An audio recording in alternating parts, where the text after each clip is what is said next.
You have service staff energy, so you'll ruin the vibe in the photos. That was the text my sister Barbie sent to cut me from her guest list. She didn't want me there as family, she wanted me there as the unpaid kitchen manager. I was ordered to wear black, stay invisible and handle the vendors. Her offer for payment? A trash bag of her old designer clothes. I didn't scream. I just checked the GPS tracker for the catering trucks and looked at the forecast for Napa Valley. 95 degrees. Before I tell you how I turned her dream aesthetic into a nightmare, drop a comment and let me know where you're listening from and what time it is for you right now. I'd love to know who's part of our community. I sat in my car, the engine humming a low, steady rhythm that vibrated against my chest. I didn't drive away. I didn't go back inside. I just sat there staring at my banking app. The screen was bright in the dim light of the parking garage, displaying a number that used to make me proud but now just made me sick. 0.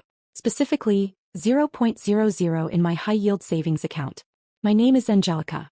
I'm 29 years old and I solve logistical nightmares for a living. I manage supply chains for a global shipping firm. My job is to move shipping containers across oceans, navigate customs and predict problems before they happen. I deal with reality, hard numbers and binding contracts. But apparently when it came to my family I was blind. 2 months ago that savings account had $28,000 in it. It was my freedom fund. It was the down payment for a quiet condo with thick walls where I wouldn't have to listen to my mother, Carol Lee, criticize my life choices. Then came the phone call. I remember the panic in my mother's voice. It wasn't just fear, it was theatrics. She was sobbing so hard I could barely understand her. Barbie's credit cards had been declined. All of them. The villa in Napa, the dream venue she had been posting about for 6 months, was threatening to release their date if the deposit and the catering down payment weren't wired immediately. We're going to lose everything, Mom had wailed. Imagine the humiliation, Angelica. Barbie is hyperventilating. You have to help us. Family helps family. I had hesitated. That money took me 5 years to save. But then Barbie got on the phone. She wasn't the cruel, aesthetic-obsessed influencer then. She was small, tearful and desperate. She promised me, swore on her life, that as soon as the brand deals for the wedding coverage came through, contracts she claimed were already signed, she would pay me back in full. 45 days, she said. I looked at the wire transfer receipt saved in my digital archive. Sent, $28,000. Recipient, Napa Valley Estate Holdings. Memo, venue deposit. I had saved them. I had literally bought the roof they were going to party under.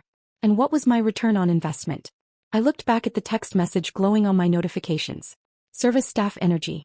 The rage that hit me wasn't hot or explosive. It was cold. It settled in my stomach like a stone. I realized then that I wasn't a sister to them. I wasn't a daughter. I was a line of credit. I was an ATM that they could insult because they thought I was too desperate for connection to unplug myself. They thought I was weak. They thought I would put on a black turtleneck, stand in the kitchen and serve canapés to people who looked down on me, just hoping for a smile or a thank you. But they forgot what I do for a living. I don't operate on hope. I operate on leverage. I tapped the screen, closing my banking app and opening a different one. The Smart Home Administration panel.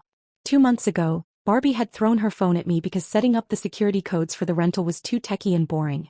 He made me do it. He made me the super admin. I stared at the dashboard. I saw the temperature sensors, the gate controls, the electronic locks. I saw the power. They wanted a manager? Fine. I would manage them. I put the car in gear and pulled out of the garage. I wasn't going to cry about being excluded. I was going to collect my debt. The week of the wedding, I drove up to the villa in Napa. The estate was breathtaking, acres of rolling vineyards, a massive infinity pool reflecting the California sun, and a main house that looked like it had been airlifted from Tuscany. It was the kind of place designed to make you feel important just by standing there. But as soon as I stepped out of my car, I was reminded of my place. My mother, Carol Lee, didn't come over to hug me. She didn't ask how the drive was. She marched across the gravel driveway, a clipboard in one hand and a heavy, industrial-looking headset in the other. She shoved the headset into my chest. You're late, she snapped, checking her watch. The florists are arguing with the lighting guys. I need you to handle it. And Angelica, please tell me you brought the black turtleneck. I can see your tattoo from here. We can't have that in the background. I took the headset. It was heavy, greasy from whoever had worn it last. Hello to you too, Mom, I said, my voice flat.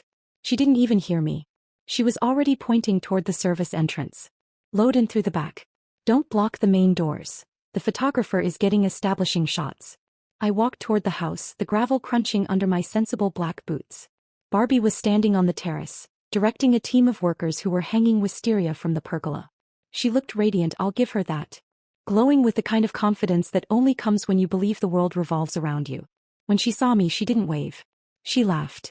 "Oh my God," she called out, her voice carrying over the lawn. "Look at you. You look like Steve Jobs rejected a merger. Very professional, I guess. Just try to stay behind the pillars during the ceremony, okay? We want an ethereal vibe, not a corporate IT vibe." I stopped. I looked at her. My sister, the girl whose credit card debt I had cleared, whose venue deposit I had paid. She was treating me like a smudge on a lens. A stain to be photoshopped out. I nodded slowly. Understood.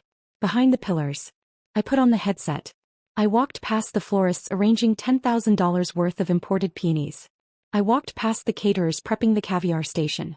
I went straight to the main hallway, but I wasn't there to check the table settings. I found the main smart home control panel hidden behind a decorative tapestry near the kitchen. This is the mistake people like Barbie always make. They obsess over the interface. The aesthetics, the colors, the lighting, the things that look good on Instagram. They forget about the infrastructure. They don't think about the wires running through the walls, the servers humming in the basement, or the digital locks that secure the doors.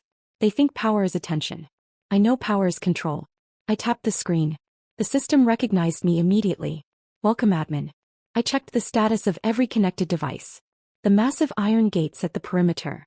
The magnetic locks on the front and back doors. The HVAC system keeping the house a cool 68 degrees while the outside temperature climbed. Everything was online. Everything was under my command. Carolie's voice crackled in my earpiece. "Angelica, where are you? The ice sculpture is melting. Fix it." "On it," I said. I wasn't fixing anything. I was just waiting for the temperature to rise. At 1 o'clock in the afternoon, the temperature in Napa Valley hit 95 degrees. It was a dry, aggressive heat, the kind that bakes the dust on the road and makes the air shimmer. I watched the convoy on my GPS tracker. It was a parade of excess. 3 stretch limousines carrying the bridal party, followed by 2 massive refrigerated trucks holding $5,000 worth of seafood and the custom ice sculptures. They were winding up the private access road, kicking up clouds of dust heading toward the main gates. They were on schedule. They were excited. And they were about to hit a wall. I wasn't in the kitchen. I wasn't wearing the black turtleneck or the headset my mother had shoved into my chest. I was parked exactly 1 mile away, sitting in my modest sedan with the engine running and the air conditioning blasting a crisp 68 degrees. I took a sip of my iced coffee and unlocked my phone. This is the part where people usually expect some kind of high-tech wizardry. They think I had to write code or bypass a firewall. But that's the thing about being the person who handles the logistics. You don't need to break in when you have the keys. Barbie had forced me to set up the account because she didn't want to read the user agreement. She put the lease in my name because her credit was shot. She made me the owner. I opened the Smart Home Administration app. The interface was clean, intuitive, and powerful. I saw the green icons indicating that the estate was currently in welcome mode. The gates were open. The front doors were unlocked. The AC was humming. It was welcoming them home. I navigated to the Settings tab, then to Security Protocols. I scrolled down to the bottom past the Vacation Mode and Night Mode until I found what I was looking for. It was labeled simply, Clause 4.2. In the rental contract I had signed, Clause 4.2 is the non-payment or breach of contract protocol. It is designed for property owners to remotely secure their asset if a renter refuses to pay or violates the terms. It creates a complete digital and physical lockout. I looked at the time. 1:10 p.m. The lead limo was rounding the final bend toward the perimeter gate. I didn't feel guilty. I didn't feel like a bad sister. I felt like a collections agent. They wanted me to be staff? Fine. I was enforcing the house rules. I tapped the button labeled Execute Lockdown. A loading circle spun for a second and then the screen flashed red. Command sent. Perimeter gates, closed and deadlocked. Main villa entry, maglocks engaged. Service entrances, secured. HVAC system off. I watched the data stream in. On the map, the little dots representing the convoy came to a sudden jarring halt at the edge of the property. I imagined the scene. The heavy iron gates swinging shut with a metallic clang right in front of the driver's bumper. The confusion. The catering trucks slamming on their brakes behind them. The drivers honking thinking it was a sensor glitch. And inside the house, the silence. The gentle hum of the industrial air conditioning units cutting out. The airflow stopping. The stillness. The villa is essentially a glass box in a vineyard. Without the AC running, it turns into a greenhouse within minutes. The heat would start to creep in through the windows immediately. The caviar would begin to sweat. The vintage wines would start to warm. And the ice sculptures, Barbie's precious overpriced swans, would begin to weep. My phone buzzed. It was a notification from the security system. Motion detected at main gate. Then another. Intercom request. I ignored them. I leaned back in my seat adjusting my vents. The panic had officially begun. My phone screen lit up with Barbie's name. I let it ring twice, watching the catering manager on my GPS feed pace back and forth by the locked gate. He was waving his arms. He was likely calculating the cost of the spoiled lobster in the back of his truck. I answered on the third ring. I put it on speaker and set the phone on the dashboard. "Oh, Barbie. What is happening?" Her voice was a shriek, distorted by panic and poor signal. "The gates are shut. The power is out. The caterer says he's leaving. Fix it, Angelica. You're the admin." I took a sip of my coffee. "I know." "Then open it." "I can't," I said calmly. "The system is in lockdown mode. It's an automated protocol for non-payment. It seems the venue deposit, the one I paid, has been flagged as a delinquent loan." "What are you talking about?" "You paid it." "I did," I agreed. "And you promised to pay me back in 45 days. But I've decided to call in the loan early. Breach of contract. Clause 4.2. There was a stunned silence on the other end, followed by the sound of Carolee screaming in the background about the flowers wilting. "You're doing this?" Barbie whispered, the realization finally hitting her. "You're ruining my wedding because I didn't invite you?" "I'm not ruining anything," I said. "I'm just balancing the books. You treated me like a line item, Barbie. Now I'm acting like one." I checked the time. It's 96 degrees out there. The internal temperature of the catering truck is rising. You have about 15 minutes before the health department mandates that seafood be thrown away. I don't want your trash bag of old clothes. I want my $28,000. Right now. "I don't have it," she screamed. "You know I don't have it until the brand deal's clear." "Then you better find it." I hung up. I watched the dots on the map. I could imagine the scene inside the limo. The sweat beading on Barbie's forehead, ruining her professional makeup. The panic setting in as the air conditioning died and the smell of hot asphalt and diesel fumes started to seep into the car. 5 minutes passed. My phone buzzed. It was a notification from my bank.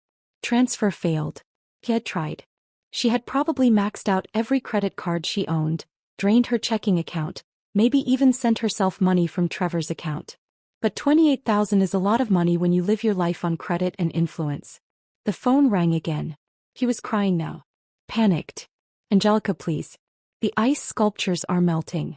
Mom's hyperventilating. I can't get the money." "Then ask someone who has it." "I can't ask Trevor," she whispered. "He thinks I paid for all this. He thinks I'm successful. That sounds like a branding issue." 10 minutes. I didn't help. I just waited.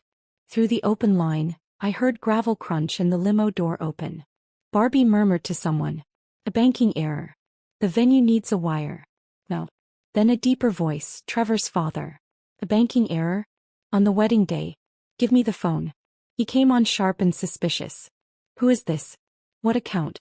"This is venue management," I lied smoothly. "Security hold. We need an immediate RTP transfer of $28,000. I'm texting the routing number." I sent it. Waited. He muttered while tapping on his phone, then spoke to Barbie, disgusted. "You said this was handled. Start your marriage with a lie and see how it ends." My app chimed. "Incoming RTP transfer. $28,000. Cleared. Payment received." Then I added, "Type this memo exactly. Repayment of loan for venue. No refunds." Why? "Just open the gate.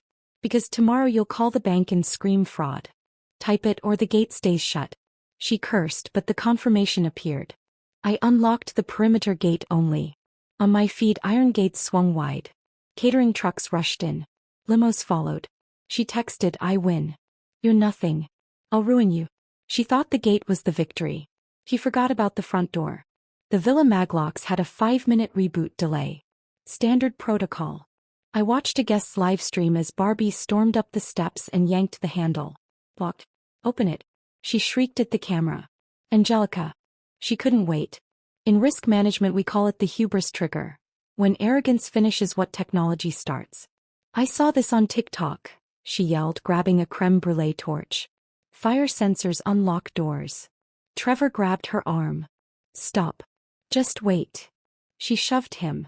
You're useless. He backed away and didn't follow. That told me everything.